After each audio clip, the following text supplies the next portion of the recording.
प्रसन्नं जयवरदं सरस्वती भगवान शंकर भगवान की जय।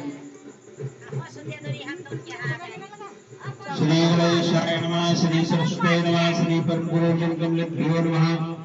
अथ हरतालिका तीज कथा प्रारंभ होता है। तो भादव मास की शुक्ल पक्ष की तृतीया को यह व्रत धारण किया जाता है। अल्लाह नहीं करो आप। बोले वाले शंकर भगवान की जय।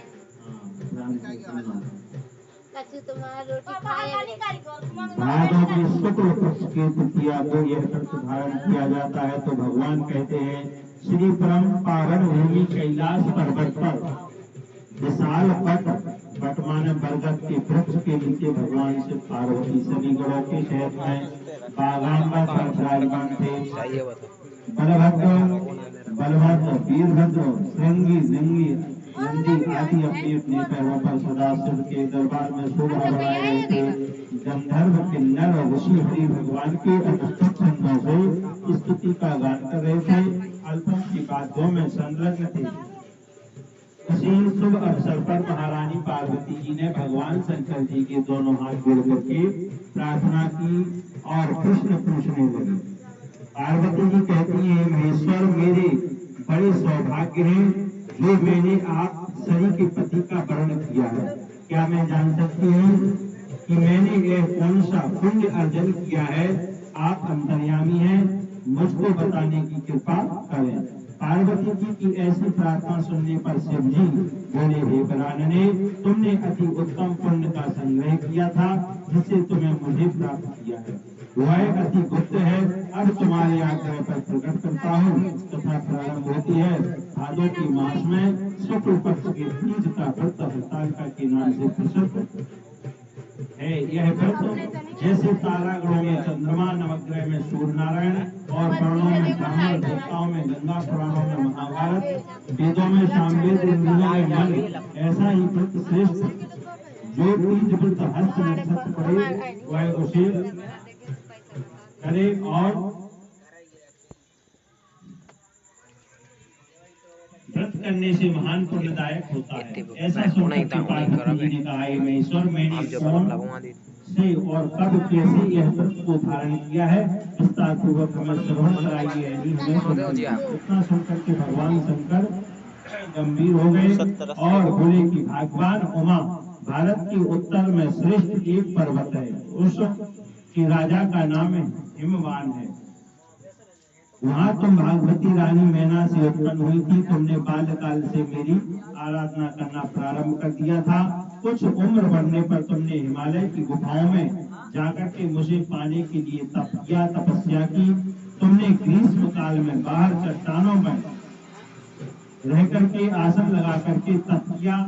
वर्षा काल में पानी में खड़े होकर के तप किया। शीतकाल में पानी में खड़े होकर के तप किया और ध्यान में संलग्न रही। इसी प्रकार 6 कालों में और 6 दिनों में 6 कालों में तपस्या करके भी जब मेरे दर्शन ना मिले तो तुमने ऊर्ध्वमुख यानी ऊपर मुंह कर करके केवल वायु का सेवन किया और वृक्षों के सूखे पत्ते खा करके शरीर को क्षीण कर दिया। ऐसी तपस्या में लीन होकर के महाराज हिमवान को अति चिंता हुई और तुम्हारे विवाह हेतु चिंता करने लगी। इसी शुभ अवसर पर महर्षि नारद जी का आगमन हुआ, उपस्थित हुए। नारद जी राजा ने हर्ष के साथ में नारद जी का स्वागत किया, पूजन किया और उपस्थिति होने के कारण जानने की इच्छुक करने लगे। नारद जी ने कहा, राजन मुझे भगवान विष्णु ने भेजा है। मैं चाहता हूँ कि आपकी सुंदर कन्या को योग्य वर प्राप्त हो। वैकुंठ निवासी शेषशय्या भगवान ने अपनी कन्या का वरण स्वीकार कर लिया है। यानी विष्णु भगवान ने पार्वती जी के लिए स्वीकार कर लिया है। अब राजा हिमांशु ने कहा, महाराज मेरे तो बड़े सौभाग्य हैं जो मेरी कन्या को विष्णु भगवान ने स्वीकार किया है और मैं अवश्य उन्हें अपनी कन्या का उमा का वरदान दे दूंगा, यानी उनका विवाह करवा दूंगा। यह सुनिश्चित हो जाने पर नारद जी वैकुंठ में पहुंच करके श्री विष्णु भगवान के पास पहुंच जाते हैं और भगवान से पार्वती जी के विवाह का निश्चित समाचार सुनाते हैं। इधर महाराज हिमांशु ने वन में पहुंच करके पार्वती जी से भगवान विष्णु की विवाह होने का निश्चित समाचार सुना दिया। ऐसा सुनते ही पार्वती को महान दुख हुआ।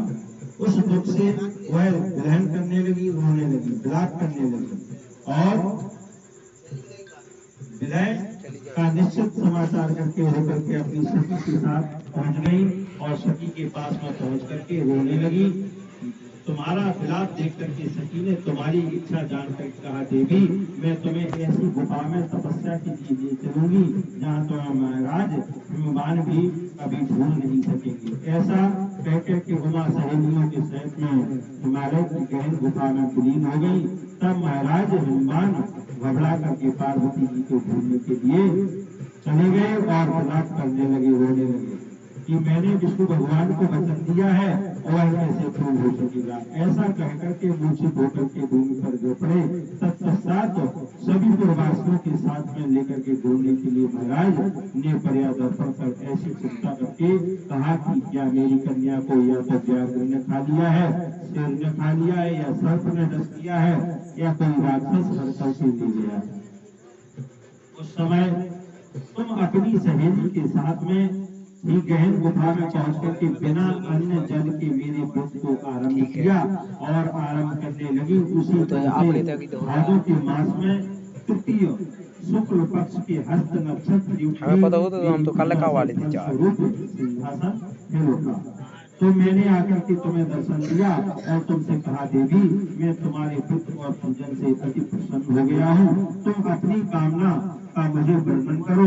शंकर जी कहते हैं, इतना सुनते ही लज्जित भाव से प्रार्थना करने लगी कि आप तो अंतर्यामी हैं, मेरे मन के भाव आपसे कभी छुपे नहीं है, आपको पति रूप में मैं चाहती हूँ। इतना सुनकर के मैं तुम्हें एवं वस्तु एक पूर्ण वरदान देकर के अंतर ध्यान हो गया।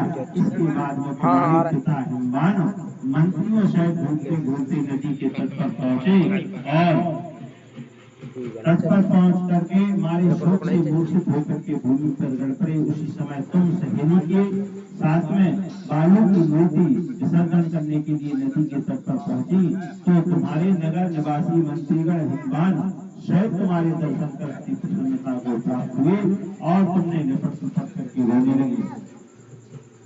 मेरी उमा तुम इस भयंकर वन में कैसे चली आई हो और चली आई हो? अति भयानक जंगल है, यहाँ सिंह, व्याघ्र, जहरीले भयानक सर्पों का निवास है, जहाँ मनुष्य के प्राण संकट में पड़ सकते हैं।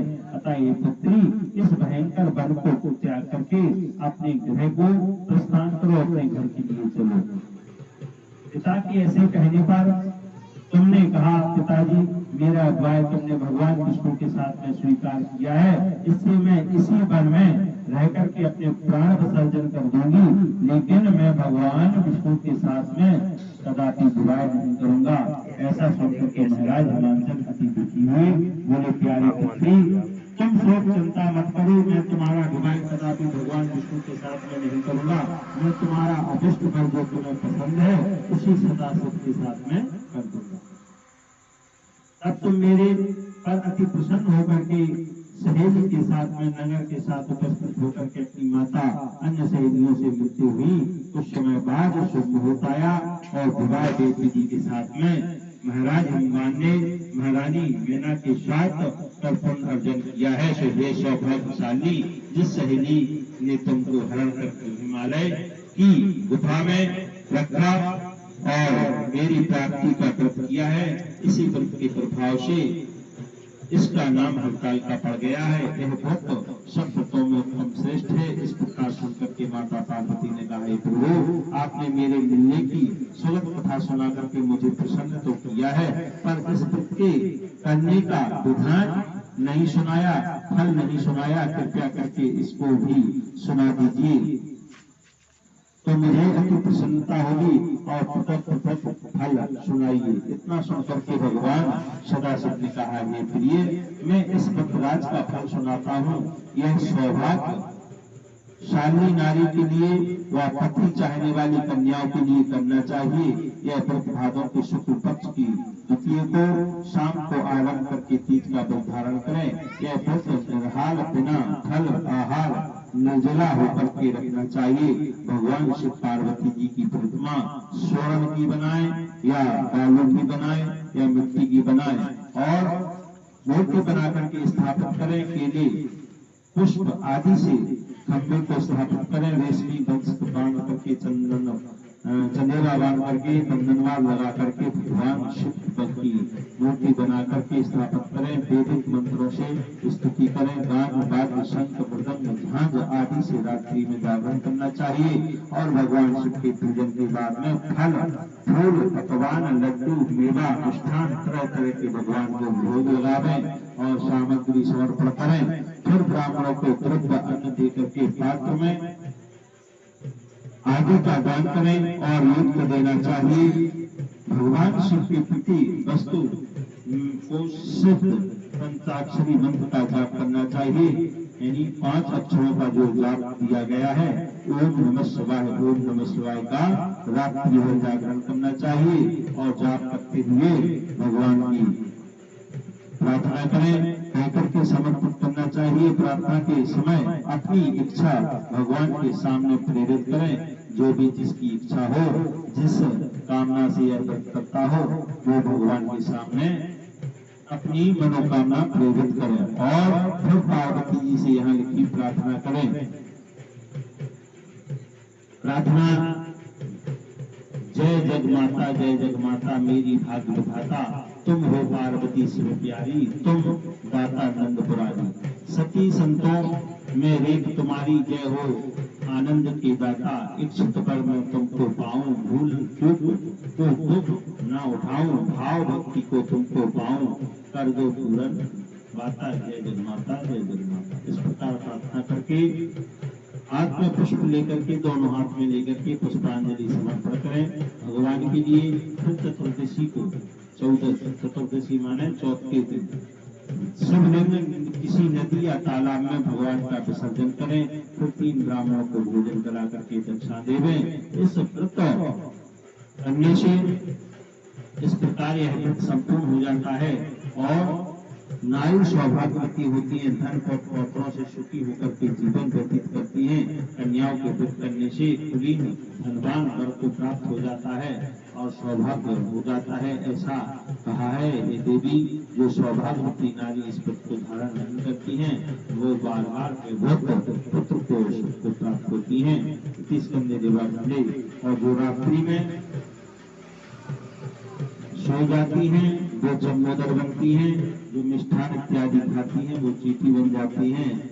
और इति स्कंदे देवाखंडे श्री संताल का संपूर्ण बोले गोविंद भगवान की जय, गौरी शंकर भगवान की जय, भगवान की जय।